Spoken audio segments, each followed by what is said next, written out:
Hello and welcome to our course Marketing Management Part 3.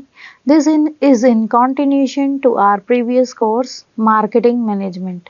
I, Dr. Monika from MERI CET, going to start the Part 3 of the course Marketing Management by giving you a recap of what we have done in the previous course. I am sure you might have already seen the videos of previous course, but as a reminder or just a recap of what we have discussed in the previous course. We have started the defining marketing first because in our society there are so many myths which are there about marketing as probably a function. But marketing was a social exchange process where marketing is seen as an exchange of value between two parties, and the definition as defined by Kotler et al. In 2013 is a societal process by which individuals and groups obtain what they need and want through creating, offering, and freely exchanging products and services of value with others. You can see there are 5 conditions. There are has to be at least one or two parties. It is quite obvious that exchange cannot happen with just one party being there, and when there are two parties, both parties should have something with them which is of value to others.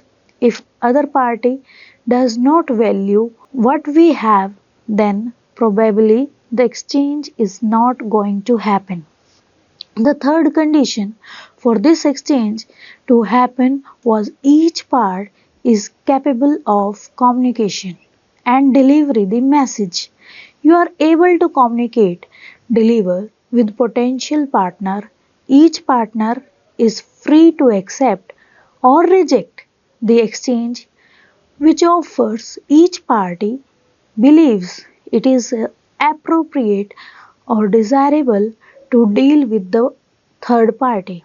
So these are 5 important conditions for the exchange to happen. Then we have looked into another concept which is very important from perspective of understanding marketing value. Marketing value basically is a concept derived from value. Value is a concept which is defined as function of these two things, benefit versus cost. You can say in mathematical terms, value is basically benefit, different cost, or the function of benefit, difference cost, which is higher is value tilts in that direction.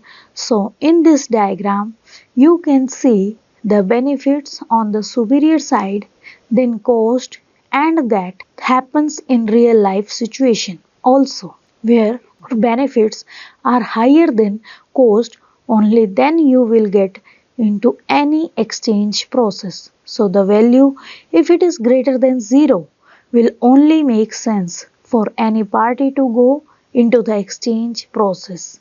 And this concept of value further in detail we have said, like benefits are can be subcategorized into two categories: emotional benefit and functional benefit. So if you can recall, we talked about example of car wherein we discussed that a car probably offers as a both functional and emotional benefit. Functional benefit in terms of that it caters to our transportation needs, as well as it caters to our safety needs. On the other side, car in our society are also attached with social status of the person. So the costlier the car, you have probably the better social status. You can understand the same product offers both type of benefit, functional and emotional, and most of the product you will see that different offerings are varying in terms of their extent of functional and emotional benefit. The offering which is higher on emotional benefit might be more pricey Also on the other side, now when we look into the cost part, there are four types of cost: psychic cost, energy cost, time cost, and the monetary cost. Monetary cost, as you can exchange its value that we pay return as the customer to the seller. It is basically the price. The time cost, energy cost, and the psychic cost or the other cost attached with the purchase of a product or in exchange. So the time is basically the amount of time that we invest for searching the product, browsing the product, or into the time that goes into buying the product. The energy is amount of efforts that we put in that goes into the product, purchase of product. Psychic cost is the mental effort that goes into the purchase intent and the process. Now it is important that from the seller point of view, how can we increase the value for their customers? Managing the benefit and the cost, customer will go into the exchange process only when the value is on the higher side, and as you can understand that it is not necessarily that someone needs to reduce the monetary cost. He has other three types of cost to play with so that they can reduce the cost, other type of cost, and still increase the value for the customers without reducing the monetary cost. Monetary cost is the price of product. Then we have into the other perspective, that is marketing as an organizational function.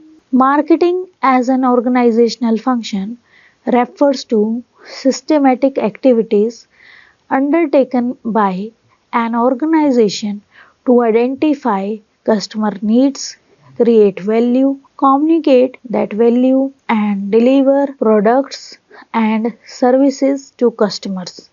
It is not limited to selling, it is not limited to advertising.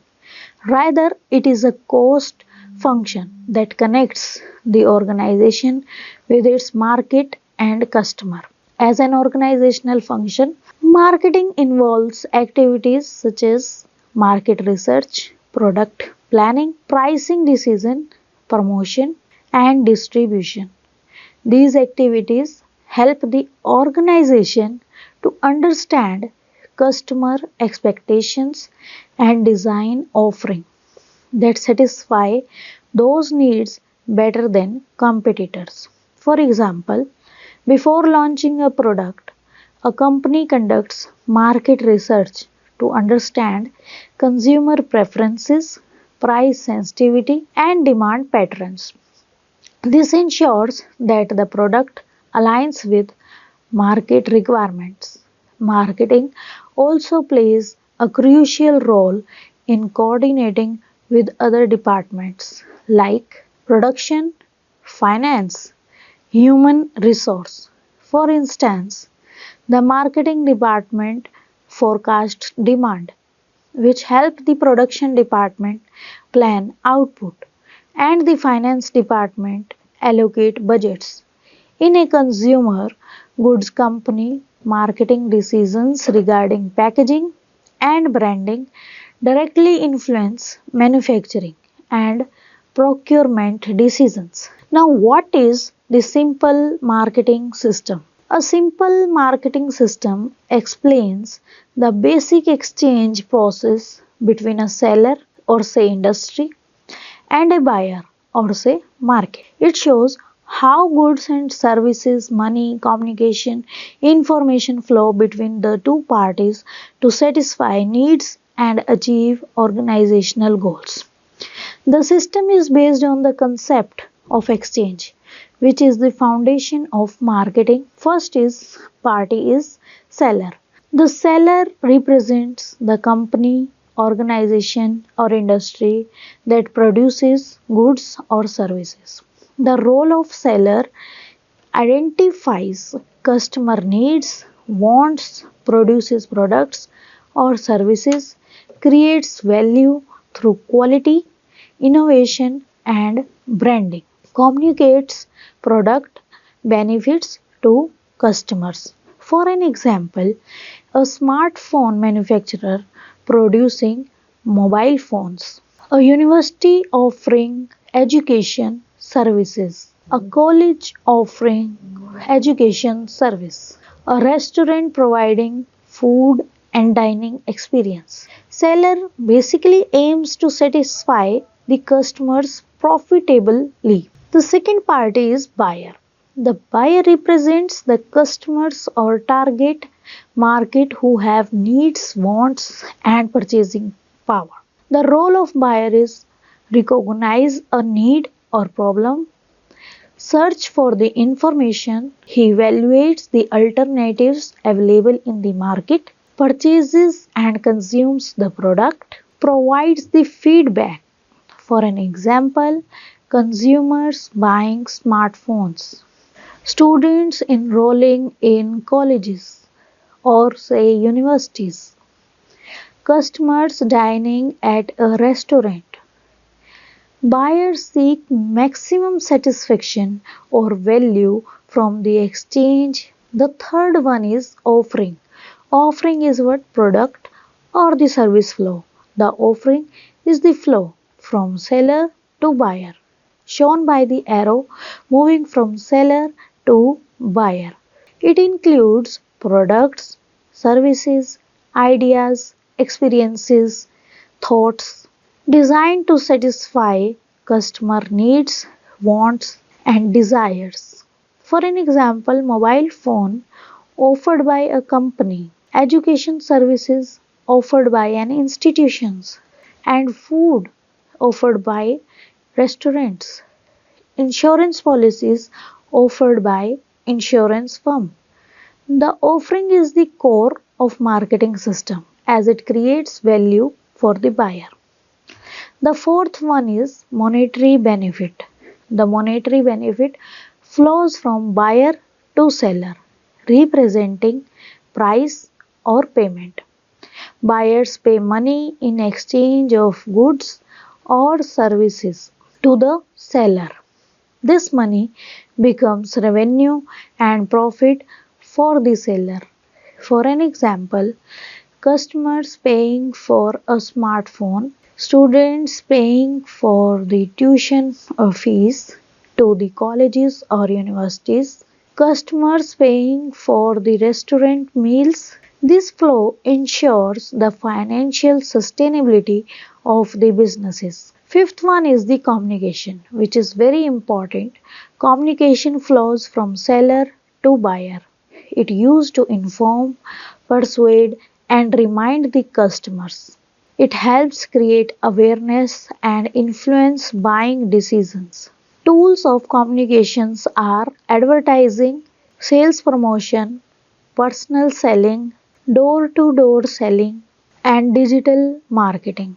Public relations. For an example, advertisements highlight the product's features, social media promotions, salespersons explaining the benefits door to door. Effective communication helps the seller attract and retain the customers. Sixth one is the information. Information flows from buyer to seller.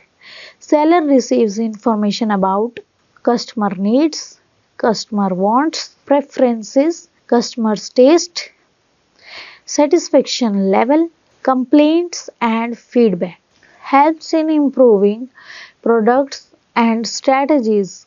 The sources of information are customer feedback, market research, reviews and ratings, sales data. For an example, online product reviews, customer surveys, complaint records. Information enables better decision making and continuous improvement.